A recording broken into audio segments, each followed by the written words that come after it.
तो चलिए फिर से स्वागत है आप सभी का इस YouTube चैनल साइंस बोर्ड में। आज हम लोग एक्सक्रीशन इन ह्यूमन की बात करेंगे। ह्यूमन में एक्सक्रीशन का प्रोसेस किस तरह से होगा और ह्यूमन में एक्सक्रीटरी सिस्टम के लिए कौन कौन सा ऑर्गन इन्वॉल्व होता है। इससे पहले हम लोगों ने प्लांट के एक्सक्रीशन को डिटेल में डिस्कस किया है। अब इसमें एनिमल का स्पेशली ह्यूमन का एक्सक्रीशन है। सबसे पहले हम लोग जानते हैं एक्सक्रीशन में वेस्ट मटेरियल कौन कौन सा बनेगा। हमारे बॉडी में, ह्यूमन के बॉडी में एक्सक्रीटरी वेस्ट कौन कौन सा है। सबसे पहला एक्सक्रीटरी वेस्ट है CO2 यानी carbon dioxide gas. Carbon dioxide gas respiration के टाइम में बॉडी के सेल्स में प्रोड्यूस होता है एज बाई प्रोडक्ट और फिर इसको ब्लड पूरे बॉडी के सेल्स से लंग्स तक पहुंचाता है और लंग्स से फिर ये एटमॉस्फेयर में एक्सहेलेशन के दौरान आउट हो जाता है बॉडी से। उसके बाद है excess water. Excess water skin से पसीना के रूप में यानी स्वेट के रूप में भी आउट होता है।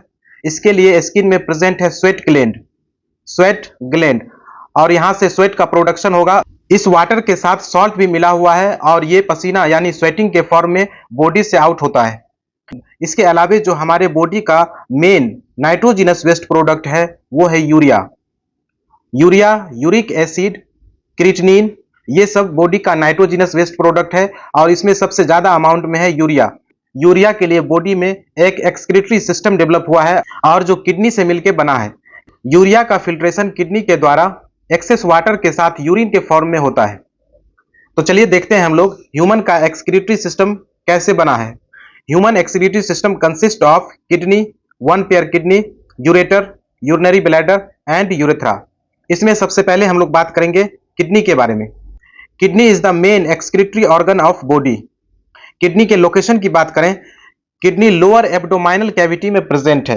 लोअर एब्डोमाइनल कैविटी का मतलब है बॉडी के स्टमक रीजन में लोअर साइड में और डॉर्सल पीछे की साइड में, डॉर्सल साइड में। किडनी का शेप बीन सीड की तरह होता है, बीन सीड शेप्ड। किडनी के साइज की बात करें तो ये 10 सेंटीमीटर लंबा, 5 सेंटीमीटर इसका चौड़ा और 4 सेंटीमीटर थिकनेस होता है। किडनी का स्ट्रक्चरल और फंक्शनल यूनिट होता है नेफ्रॉन। किडनी के अंदर लाखों नेफ्रॉन प्रेजेंट है और यही ब्लड को फिल्टर करके नाइट्रोजिनस वेस्ट यूरिया को बाहर करता है बॉडी से। तो किडनी के चारों तरफ एक रेनल कैप्सूल इसको कवर करके रखता है और ये एक्सटर्नल शॉक से बचाता है। तो अब हम लोग बात करते हैं इसमें स्ट्रक्चर ऑफ किडनी। किडनी अंदर से इंटरनली किस तरह से इसमें अरेंज होता है नेफ्रॉन। इसके लिए हम लोग किडनी को लॉन्गिट्यूडनल सेक्शन में कट करते हैं और उसके बाद इस तरह का हम लोग को स्ट्रक्चर मिलता है। सबसे पहले ये जो डिप्रेस्ड पोर्शन है किडनी का, इसको कहा जाता है हाइलम और इसी डिप्रेस्ड पोर्शन से ब्लड, प्योर ब्लड जो पंप होता है हार्ट से, वो रेनल आर्टरी के थ्रू इंटर करता है इस किडनी में और उसके बाद इस नेफ्रॉन में, लाखों में जो नेफ्रॉन है उसमें फिल्टर होगा और फिर रिटर्न हो जाएगा रेनल वेन से फिर रिटर्न होगा। किडनी अंदर से दो भाग में बटा होता है, एक अंदर वाला भाग और एक ऊपर वाला भाग। आउटर पार्ट को बोलते हैं कॉर्टेक्स और इनर पार्ट को बोलते हैं मेडुला। ये बाहर वाला भाग आउटर पार्ट ये है रेनल कॉर्टेक्स और ये पूरा अंदर वाला भाग जहां पर ये कॉनिकल स्ट्रक्चर है इसको बोलते हैं रेनल मेडुला। किडनी के अंदर बहुत सारे कॉनिकल स्ट्रक्चर पाए जाते हैं जिसको कहा जाता है रेनल पिरामिड और ये रेनल पिरामिड प्रेजेंट है रेनल मेडुला के अंदर। किडनी बाहर से एक प्रोटेक्टिव लेयर से कवर होता है जिसको बोलते हैं रेनल कैप्सूल, ये इसको एक्सटर्नल शॉक से बचाता है। दो पिरामिड, रेनल पिरामिड के बीच में एक कॉलम बनता है, स्पेस बनता है, उसको बोलते हैं रेनल कॉलम। इसके अलावा अगर बात करें इसमें तो किडनी के अंदर रेनल पिरामिड में नेफ्रॉन का अरेंजमेंट होता है। नेफ्रॉन इस तरह से अरेंज है इसके अंदर ताकि उसका कुछ भाग, नेफ्रॉन का कुछ भाग रेनल कॉर्टेक्स में हो और कुछ भाग उसका रेनल मेडुला में हो। दोनों में होता है नेफ्रॉन, कॉर्टेक्स में और मेडुला दोनों में। जब इसमें फिल्ट्रेशन का काम होगा नेफ्रॉन के अंदर, ये माइक्रोस्कोपिक स्ट्रक्चर है क्योंकि मिलियन में नेफ्रॉन है इसमें किडनी में, एक किडनी में। तो ये माइक्रोस्कोपिक स्ट्रक्चर जब इसमें फिल्ट्रेशन का काम होगा उसके बाद धीरे धीरे यहाँ पर जमा होता है यूरिन फॉर्मेशन होगा और यूरिन जमा होगा।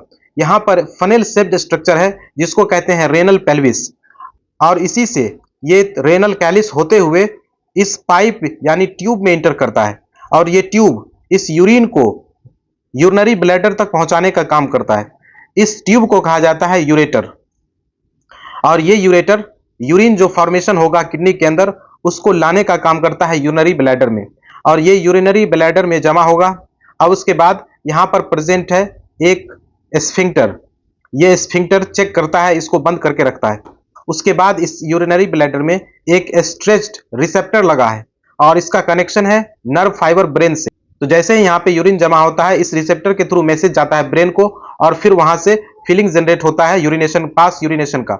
और उसके बाद फिर ये यूरिन इस यूरेथ्रा से होते हुए पास होता है, बॉडी से रिमूव होता है। किडनी का क्या फंक्शन है? सबसे पहला फंक्शन है किडनी का, ये ब्लड को फिल्टर करता है, फिल्ट्रेशन ऑफ ब्लड। इसमें से यूरिया, यूरिक एसिड, क्रिएटिनिन, जो भी वेस्ट मटेरियल है वो ब्लड से वो बाहर होता है बॉडी से, और इसको फिल्टर करने का काम है किडनी का। किडनी आयनिक बैलेंसिंग में काम करता है। बॉडी के अंदर पोटासियम आयन, सोडियम आयन या क्लोराइड आयन का अमाउंट कितना होगा उसको डिसाइड करता है किडनी, आयनिक बैलेंसिंग। इसके अलावा ये ऑस्मो रेगुलेशन का काम करता है। ऑस्मो रेगुलेशन बोलते हैं ऐसा प्रोसेस जिसमें बॉडी के अंदर आयन और आयनिक बैलेंस और अमाउंट ऑफ वाटर मेंटेन होगा। जिस प्रोसेस के थ्रू बॉडी के अंदर आयनिक बैलेंसिंग होता है और अमाउंट ऑफ वाटर को मेंटेन किया जाता है, उस प्रोसेस को कहा जाता है ऑस्मो रेगुलेशन। ऑस्मो रेगुलेशन होता है ऑस्मोटिक प्रेशर के बेसिस पे। ऑस्मोटिक प्रेशर नेफ्रॉन में और ब्लड वेसल में, ये दोनों में ऑस्मोटिक प्रेशर हायर कंसंट्रेशन से लोअर की तरफ वाटर मूव करता है और इस तरह से वाटर का अमाउंट डिसाइड होता है बॉडी में कितना रहना चाहिए। इसके अलावा बात करें तो किडनी का एक और काम है यूरिन फॉर्मेशन। एक्सेस वाटर को रिमूव करता है और उसी में मिला हुआ है urea, uric acid, waste material, इसका फॉर्मेशन भी होता है किडनी में।